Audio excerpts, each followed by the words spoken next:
മുൻ മന്ത്രിയും കേരള കോൺഗ്രസ് ഡെപ്യൂട്ടി ചെയർമാനുമായ ടി.യു. കുരുവിളയ്ക്ക് അന്ത്യാഞ്ജലി.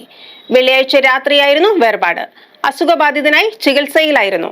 ഞായറാഴ്ച രാവിലെ വീട്ടിൽ സംസ്കാര കർമ്മങ്ങൾക്ക് ശേഷം ഭൗതികദേഹം ചേലാട് ദന്തൽ കോളേജിൽ പൊതുദർശനത്തിന് വയ്ക്കും. ചേലാട് ബസാനിയ യാക്കോബായ പള്ളിയിലാണ് ഖബറടക്കം.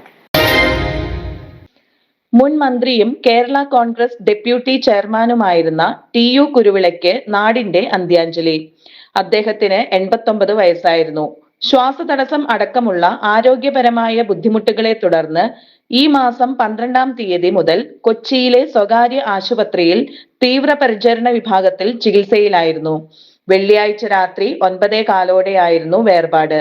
2006-ലെ വി.എസ്. അച്യുതാനന്ദൻ സർക്കാരിൽ പൊതുമരാമത്ത് വകുപ്പ് മന്ത്രിയായി അദ്ദേഹം സേവനമനുഷ്ഠിച്ചിട്ടുണ്ട്.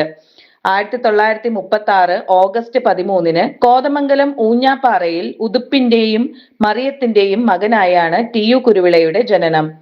ദീർഘകാലം കീരമ്പാറ പഞ്ചായത്ത് പ്രസിഡന്റായിരുന്ന അദ്ദേഹം പ്ലാന്റേഷൻ കോർപ്പറേഷൻ, കെ.എസ്.എച്ച്.ബി. സംസ്ഥാന ഭവന നിർമ്മാണ ബോർഡ് എന്നിവയുടെ ചെയർമാനായും റബ്ബർ ബോർഡ് അംഗമായും മികച്ച പ്രവർത്തനം കാഴ്ചവെച്ചു.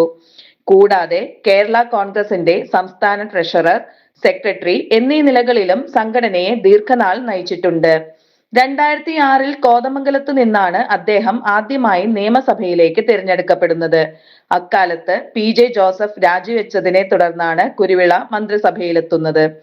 2011-ൽ നടന്ന പൊതു തിരഞ്ഞെടുപ്പിലും കോതമംഗലത്ത് നിന്ന് മത്സരിച്ച് അദ്ദേഹം വീണ്ടും വിജയം നേടി.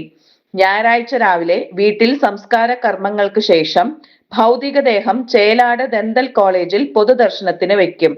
ചേലാട് ബസനിയ യാക്കോബായ പള്ളിയിലാണ് ഖബറടക്കം. അനേകം വികസന പദ്ധതികൾ ആവിഷ്കരിച്ച് നാടിന്റെ മുഖച്ഛായ മാറ്റാൻ അക്ഷീണം പ്രയത്നിച്ച രാഷ്ട്രീയ വ്യക്തിത്വമാണ് ടി.യു. കുരുവിള. അദ്ദേഹത്തിന്റെ വേർപാട് വലിയ നഷ്ടമെന്ന് രാഷ്ട്രീയ, സാമൂഹ്യ, സാംസ്കാരിക രംഗത്തെ പ്രമുഖർ പ്രതികരിച്ചു. News desk, media 60, Kothamangalam.